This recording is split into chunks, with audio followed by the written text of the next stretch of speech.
Assalamualaikum warahmatullahi wabarakatuh. Perkenalkan, saya Tikfirul Aziz, NIM 19212111192 dari kelompok 3 yang beranggotakan Salisa Fatma Madani 192121144, kemudian Aprilini Tanjung 192121172. Kami dari kelompok 3 akan membahas mengenai pengadilan agama atau mahkamah syariah pada masa Orde Lama dan Orde Baru. Pada masa Orde Lama, kedudukan pengadilan agama pada masa awal kemerdekaan. Pada awal kemerdekaan Republik Indonesia, pengadilan agama masih berpedoman pada peraturan perundang-undangan pemerintahan kolonial Belanda. Berdasarkan pasal 11 Aturan Peralihan Undang-Undang Dasar 1945 yang berbunyi, segala badan selama belum diadakan yang baru menurut undang-undang ini. Pada masa berikutnya, berdasarkan ketentuan pasal 98 Undang-Undang Dasar Sementara dan pasal 1 ayat 4 Undang-Undang Darurat nomor 1 tahun 1951, pemerintah mengeluarkan peraturan pemerintah nomor 45 tahun 1957 tentang pembentukan pengadilan agama atau mahkamah syariah di luar Jawa dan Madura. Menurut ketentuan pasal 1, di tempat-tempat yang ada pengadilan negeri, ada sebuah pengadilan agama atau mahkamah syariah yang daerah hukum sama dengan daerah hukum pengadilan negeri. Sedangkan menurut ketentuan pasal 11, apabila tidak ada ketentuan lain di ibu kota provinsi, diadakan pengadilan agama atau mahkamah syariah provinsi yang wilayahnya meliputi satu atau lebih daerah provinsi yang ditetapkan oleh Menteri Agama. Dasar hukum dan wewenang pengadilan agama pada masa Orde Lama.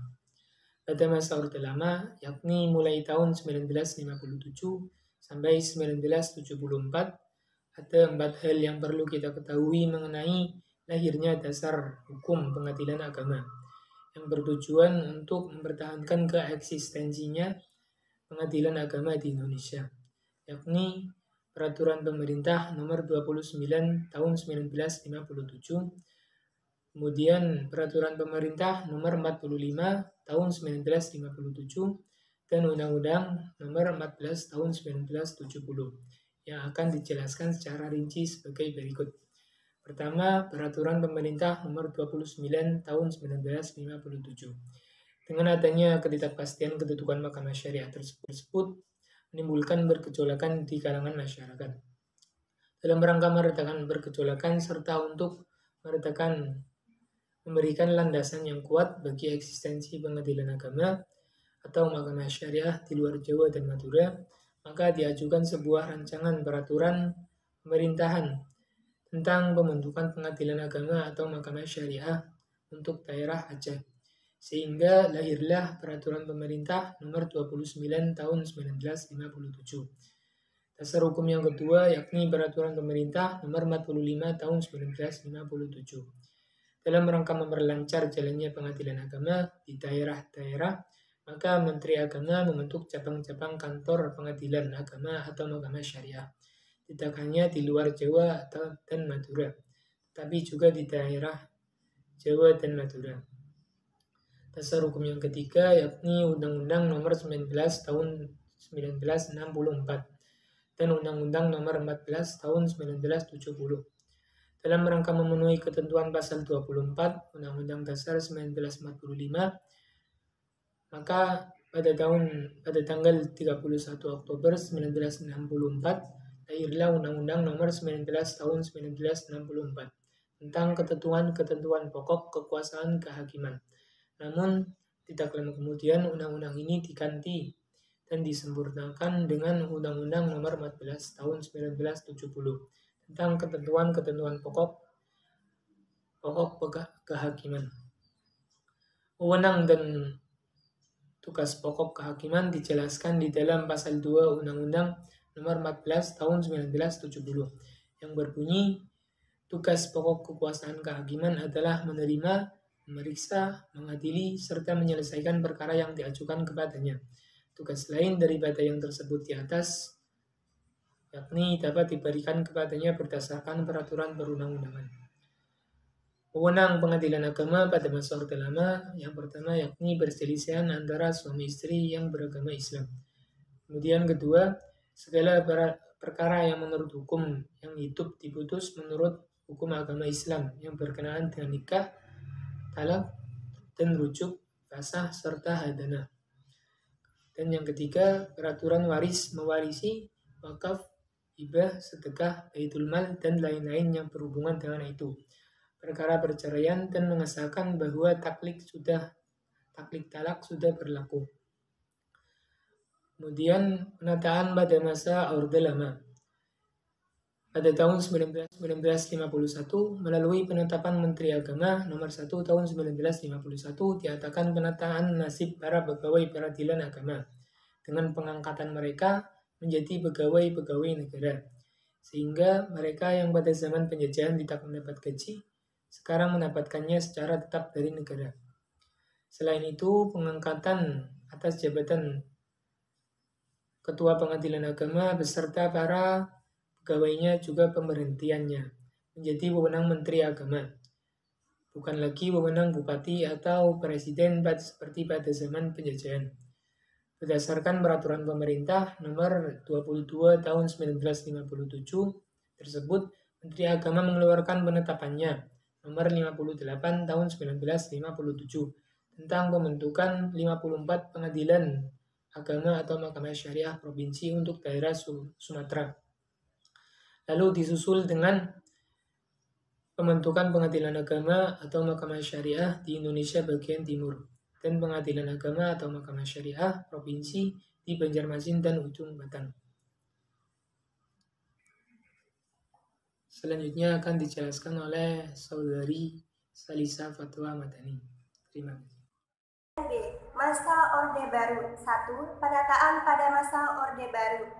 Era Orde Baru dimulai dengan adanya surat perintah Supermar atau perintah 11 Maret yang diterbitkan pada tahun 1966 tentang peralihan kekuasaan pada masa Soekarno ke masa Soeharto. Pada masa Soeharto, yakni pada masa era Orde Baru, kekuasaan kehakiman mengalami signifikan dengan adanya Undang-Undang Nomor 14 Tahun 1970 tentang pokok-pokok kekuasaan kehakiman, di mana peradilan agama sebagai salah satu badan peradilan negara di samping badan peradilan lainnya, seperti peradilan umum, peradilan militer, peradilan tata usaha negara.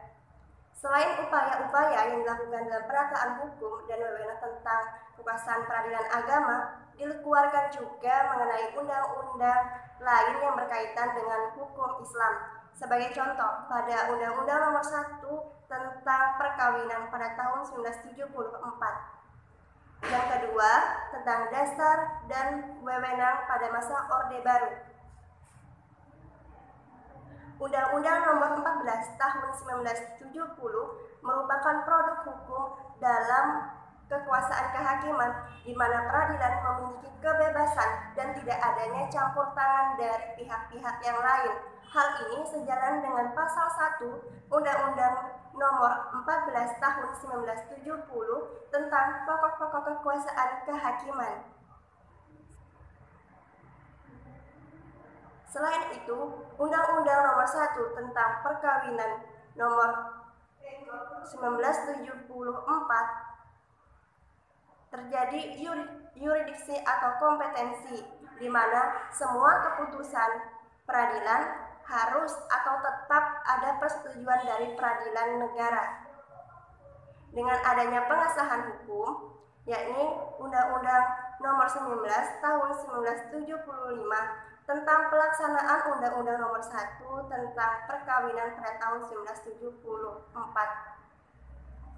Dengan adanya undang-undang ini dan pengesahan dari peraturan pemerintah juga memberikan kepastian hukum bagi orang-orang yang beragama Islam, khususnya di Indonesia yang banyak menganut agama Islam. Bagian ketiga. Yang ketiga, kedudukan Undang-Undang Nomor 14 Tahun 1970 dan Undang-Undang Nomor 1 Tahun 1974. Ada dua pokok pembahasan dalam Undang-Undang Nomor 14 Tahun 1970. Yang pertama mengenai penetapan peradilan agama sebagai salah satu badan peradilan negara di samping badan peradilan lainnya. Sebagai contoh, peradilan umum, peradilan militer, peradilan tata usaha negara. Yang kedua, dihapusnya fiat eksekusi oleh peradilan umum atas peradilan agama. Hal ini mengakibatkan peradilan agama yang inferior di hadapan peradilan umum. Pada tahun 1974, lahirlah Undang-Undang Nomor 1 tentang Perkawinan yang mengatur mengenai yurisdiksi peradilan agama, yakni semua keputusan atau seluruh keputusan dari peradilan agama harus ada persetujuan dari pengukuhan eksekusi peradilan negeri. Keempat, mengenai eksistensi lahirnya Undang-Undang Nomor 7 Tahun 1989. Dalam undang-undang ini ada beberapa pembahasan pokok. Yang pertama, mengenai perubahan tentang dasar hukum penyelenggara peradilan. Yang kedua, tentang perubahan tentang kedudukan pengadilan. Yang ketiga, tentang perubahan kedudukan hakim. Yang keempat, perubahan tentang wewenang peradilan. Yang kelima, perubahan tentang hukum acara. Keenam, perubahan tentang penyelenggara administrasi negara. Ketujuh, perubahan tentang perlindungan atas perempuan. Dengan diterbitkannya peraturan-peraturan seperti ini, khususnya di Indonesia yang banyak menganut agama Islam sebagai hak untuk mengikuti aturan-aturan yang Islami. Hal ini sejalan dengan adanya Peraturan Nomor 24 Undang-Undang Dasar 1945, khususnya pada ayat kedua. Saya akan melanjutkan penjelasan teman saya. Di sini saya akan menjelaskan tentang perbedaan dan persamaan peradilan agama pada masa Orde Lama dan pada masa Orde Baru. Yang pertama adalah perbedaan pada masa Orde Lama dan pada masa Orde Baru. Pada masa Orde Lama, semua urusan serta pengawasan peradilan agama dipindahkan dari Menteri Urusan Agama. Pemindahan ini tidak hanya mempertegas identitas peradilan agama, tetapi juga untuk memperluas jurang antara peradilan umum dan peradilan agama. Gerakan Islam pada masa Orde Lama itu diawali dengan kesepakatan bersama tentang Pancasila dan lahirnya Departemen Agama. Terus dalam pengadilan negeri, pengadilan tinggi, dan Mahkamah Agung ada satu bagian yang memeriksa dan memutus perkara-perkara yang sebelumnya itu diperiksa dan diputus oleh pengadilan negeri dalam peradilan tingkat pertama, pengadilan tinggi dalam tingkat banding, dan Mahkamah Agung dalam tingkat kasasi. Itu pada masa Orde Lama. Selanjutnya pada masa Orde Baru. Pada masa Orde Baru, kekuasaan dari lembaga peradilan yaitu yudikatif mengalami perkembangan yang signifikan, yaitu dengan diundangkannya Undang-Undang Nomor 14 Tahun 1970 tentang pokok-pokok kekuasaan kehakiman. Undang-Undang Peradilan Agama merupakan era baru lagi. Undang-Undang Peradilan Agama merupakan era baru bagi lembaga peradilan agama. Semua badan peradilan agama mulai saat itu mempunyai kedudukan dan kewenangan yang sama. Terus lebih jauh lagi bahwa kewenangan peradilan agama itu diperluas menjadi semua hal yang berkaitan dengan hukum keluarga. Tadi saya menjelaskan tentang perbedaan peradilan agama pada masa Orde Lama dan pada masa Orde Baru. Selanjutnya yaitu persamaan antara masa Orde Lama dan pada masa Orde Baru. Yang pertama, masih adanya KKN, yaitu korupsi, kolusi, dan nepotisme. Terus yang kedua yaitu sama-sama, yaitu pada masa Orde Lama dan pada masa Orde Baru itu masih sama, terdapat ketimpangan ekonomi, kemiskinan, dan ketidakadilan. Yang terakhir yaitu pada masa Orde Lama dan pada masa Orde Baru, kebijakan pemerintah masih belum menyelesaikan masalah. Sekian presentasi dari kelompok kami, kurang lebihnya mohon maaf. Wassalamualaikum warahmatullahi wabarakatuh.